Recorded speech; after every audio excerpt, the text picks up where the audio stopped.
Olá! Você está no nosso canal Levemente. Aqui nós tratamos de assuntos que nos ajudam a ter a vida mais leve, com equilíbrio no corpo, na alma e no espírito. E eu sou a Renata Ávila, que trago esses assuntos para nós estarmos discutindo aqui, para nós estarmos refletindo. E o assunto de hoje, gente, é um assunto muito importante, que já tem algumas pessoas me pedindo para a gente estar falando sobre ele aqui. E muitas das vezes ele é mal compreendido por muitas pessoas, por se tratar de uma doença interna que nós não vemos. Se a gente fazer um exame de sangue ou fazer um raio-x, a gente não consegue detectar por esses exames. Não dá para pegar, não dá para ver, não dá para apalpar. É uma doença na essência de cada um. É uma dor na alma. Nós vamos falar hoje, então, da depressão, lutando contra a depressão. E se você conhece alguém que precisa ouvir sobre isso, envie esse vídeo para essa pessoa, porque talvez essas palavras alcancem o coração dessa pessoa.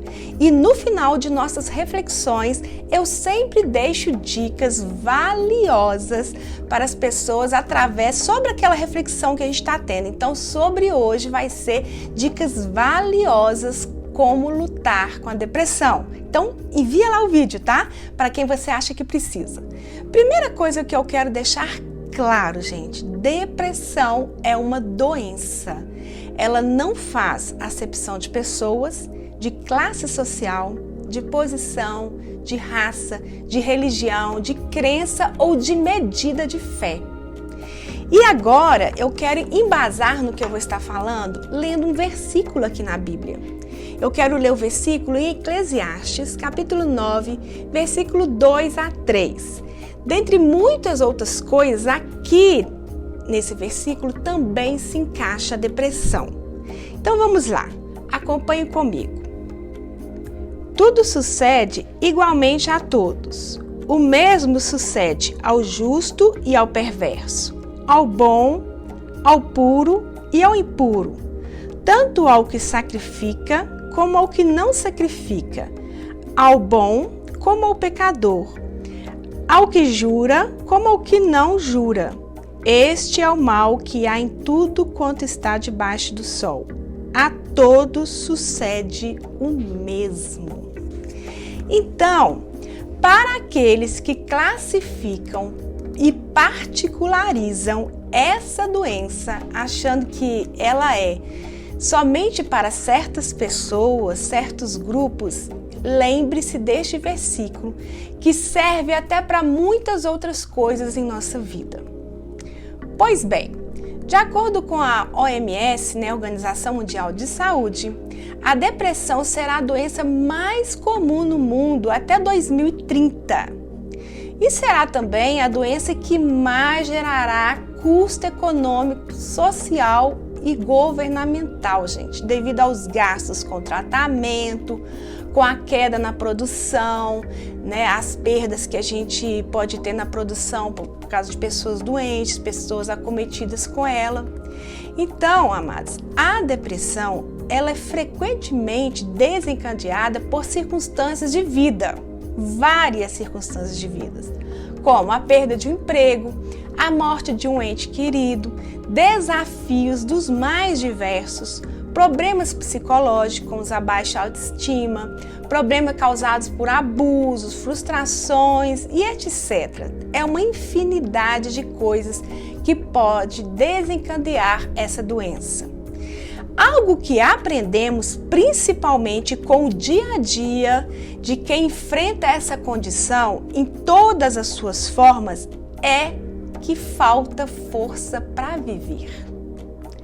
A depressão é um lamento silencioso de quem sente que lhe falta tudo, de quem não encontra sentido em nada e de quem se sente preso por uma mente, por um corpo sem impulso, sem energia. Quem enfrenta a depressão não precisa, gente, ser incentivado ou encorajado a rir, porque não é essa a questão. Porque o que a pessoa vivencia não é apenas tristeza. Nós precisamos diagnosticar com o diagnóstico precisos abordagens terapêuticas multidisciplinares e com maior consciência social, sem julgamentos, porque não é uma coisa tão simples. Não é simplesmente você tentar encorajar. Muitas das vezes a depressão não vai apresentar sinal de tristeza.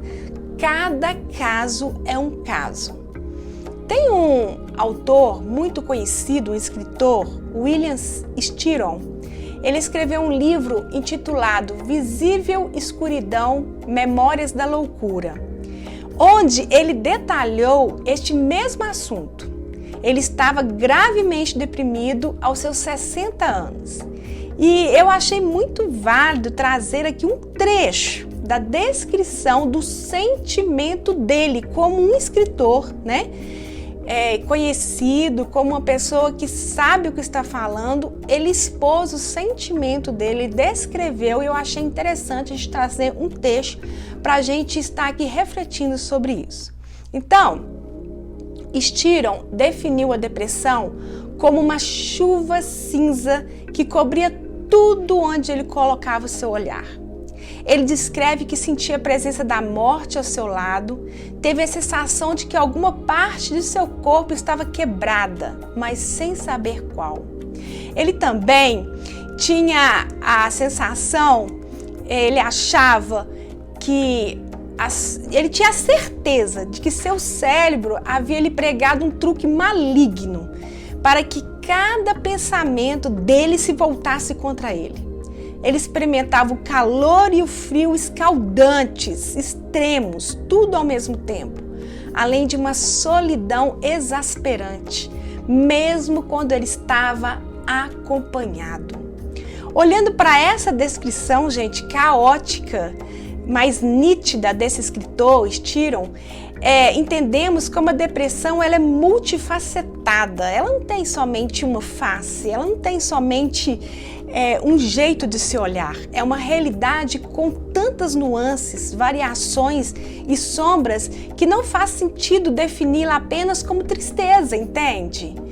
Por isso eu trouxe esse pequeno relato aqui para nós entendermos melhor sobre o desafio e a profundidade dessa doença que pode levar até a morte. E morte não porque a pessoa quer se matar, mas ela quer matar, acabar com essa dor profunda na sua alma. O impacto da depressão ele é imenso e a sua descrição é muito complexa. A gente pode aqui somente começar a falar sobre isso, porque ela não tem uma forma única, específica de atuar. Mas mesmo assim, ela permanece tratável, desde que estejamos firmemente comprometidos com terapia, com a mudança dos nossos hábitos, com a mudança dos padrões mentais, com os nossos propósitos, diálogos internos, com o autoconhecimento, com a fé, com Deus, com os médicos, sim, procurando caminhos, há caminhos. O objetivo de todo esse processo delicado não é o de recuperar a felicidade perdida, nem deixar as tristezas para trás, mas de organizar as coisas, entender algumas, aceitar outras, ressignificar o que for preciso, desarmar os monstros que nos aterrorizam, viver mais levemente. Como vocês sabem, eu vejo o nosso corpo como uma casa, um templo, com diversos ambientes, diferentes ambientes internos e que quando começamos a caminhar na nossa jornada do autoconhecimento, vamos entrando nesses ambientes, nesse mundo interno. Tem dias que visitamos alguns lugares específicos, outros passamos por eles, pois não nos convém no momento, e assim seguimos, escrevendo a nossa história. E este mundo interno, ele é cheio de pensamentos, sentimentos, emoções, desejos, valores, leis, culpas, erros, pecados, convicções, algumas mudam no decorrer da nossa vida, frustrações, dores, feridas, memórias, muitas memórias boas, prazerosas, gostosas, memórias que trazem até cheiros, memórias cheirosas, outras terríveis que sangram ainda, mas estão lá, guardadinhas nos diversos e diferentes ambientes dessa nossa casa, nesse mundo interno nosso. E aí, muitas das vezes, nós vivemos sem parar e dar ouvido a esse interior, a visitá-lo, a organizá-lo. E quando paramos, olhamos aquela bagunça espalhada fora do lugar, precisando de arrumação, a depressão neste momento nos para, nos isola, nos tira as forças, o prazer, a garra, a vontade, o desejo, a alegria em alguma das vezes. Nós não nos reconhecemos. Talvez é o seu caso nesse momento. Muitos não dão conta de organizar, limpar, tirar o que precisa, arrumar gavetas, fechar outras, colocar coisas necessárias para melhorar algo, arrumar mesmo, sabe? Às vezes nos cansamos no meio dessa arrumação, dá trabalho, nos sujamos no meio dessa faxina. Se isso acontecer, pare, se acalme, respire, tome um banho, relaxe, sinta esse momento só seu.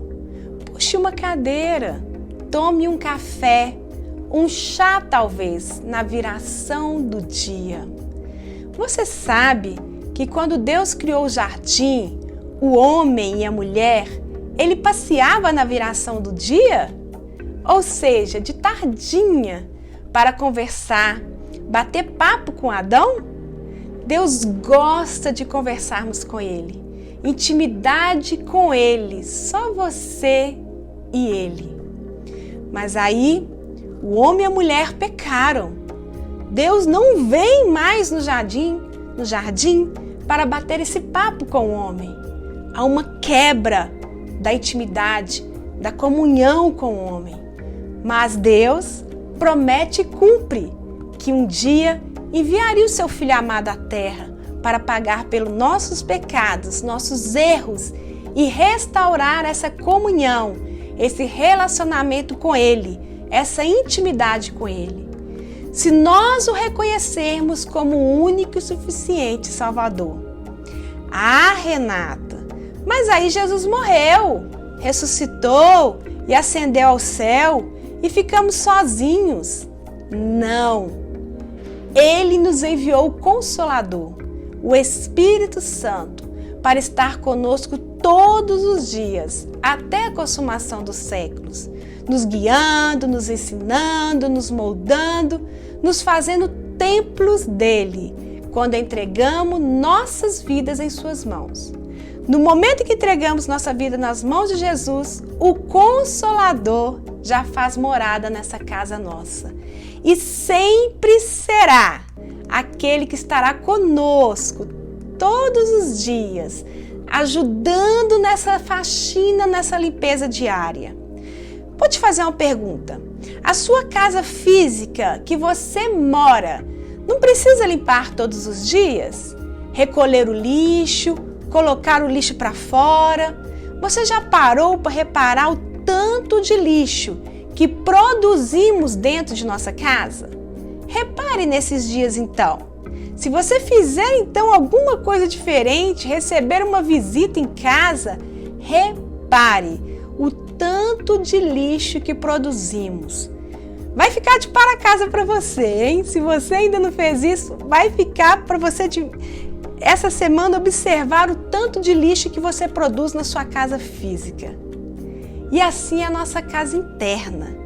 Aqui é da mesma forma. E se demorarmos a fazer a limpeza que deveríamos ser diária, aí a caminhada é mais longa ainda. Mas lembre-se, um dos caminhos nessa luta contra a depressão que te apresento é Ele.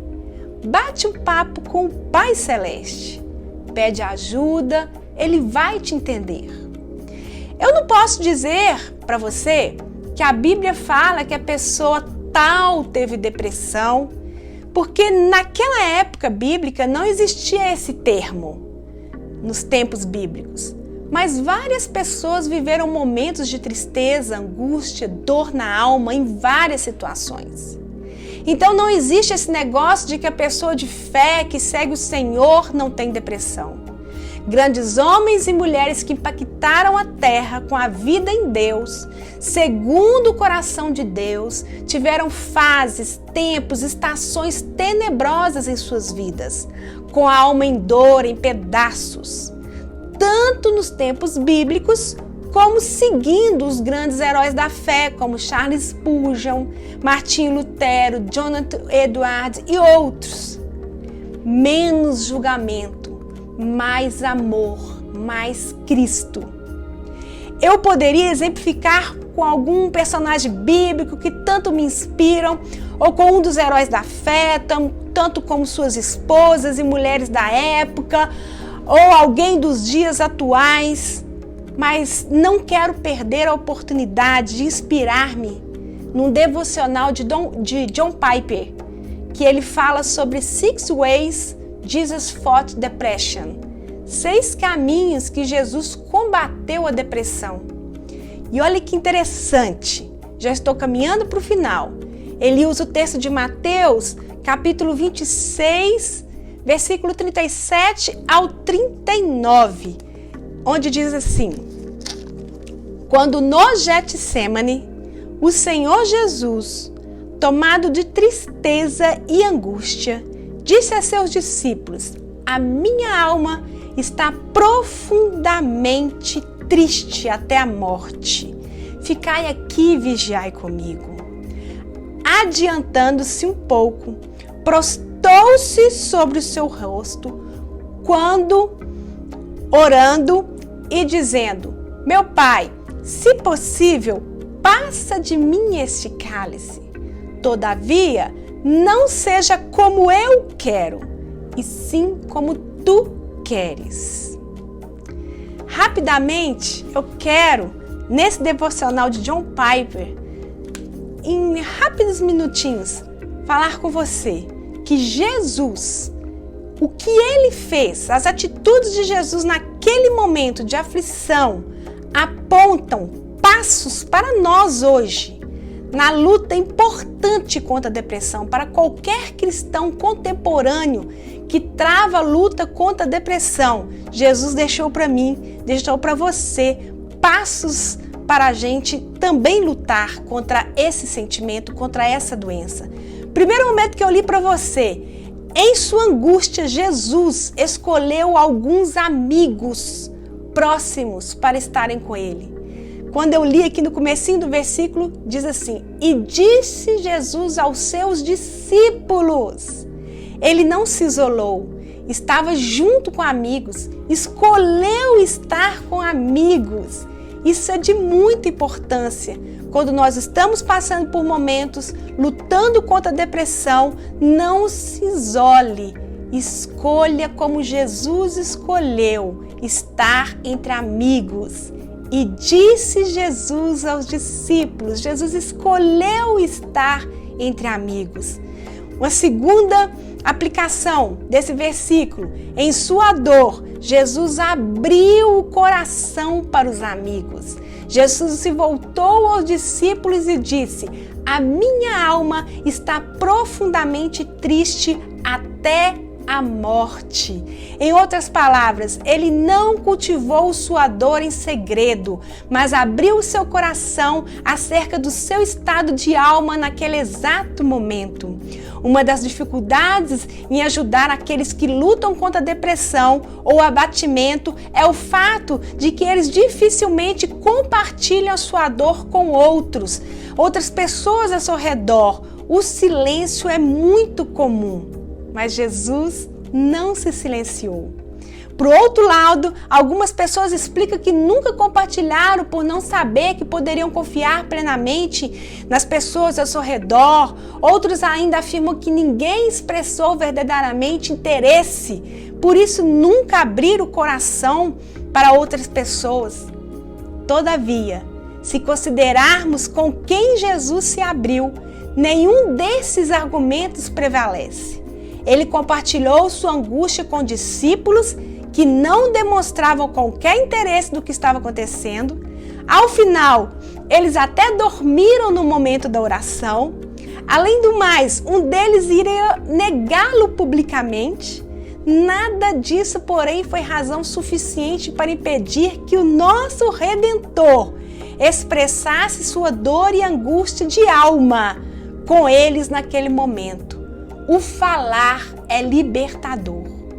Outro fato importante a ser notado é que Jesus não parece ter tido qualquer receio do que os discípulos pensariam a respeito dele. Sendo ele o mestre, o Senhor poderia ter preocupado com a sua reputação, com o que iriam pensar. Ao invés disso, porém, apenas revelou a sua dor a seus discípulos. Há muitas pessoas sofrendo a dor do abatimento e que nada compartilham porque desejam preservar a sua imagem. O Senhor dos Senhores não se preocupou com isso. Então, por que você vai se preocupar com a sua imagem? Olha que lindo, como é lindo servir um Deus dessa forma, não é? Terceiro ponto, que em abatimento Jesus pediu a intercessão e participação dos seus amigos na sua luta. Jesus compartilhou sua dor, pediu ao discípulo que participasse com ele na luta em oração por causa de sua tristeza até a morte. Ele disse: ficai aqui, vigiai comigo. Não foi somente um desabafo, gente. Foi: ora comigo, luta comigo pela minha dor. Jesus nos ensina a importância da luta pelo restabelecimento da alegria da alma através da intercessão, da oração com os nossos amigos, com as pessoas à nossa volta. Em quarto lugar, em aflição, Jesus derramou o coração diante do Pai em oração. Meu Pai, se possível, passa de mim esse cálice. O clamor de Jesus, além de real, foi também pedagógico. Nele o Senhor indica que nosso socorro só vem dele, somente do Senhor, e que as nossas petições devem ser direcionadas a Ele. Mas dele é a última palavra. Dele é a conclusão, é a solução para os nossos problemas.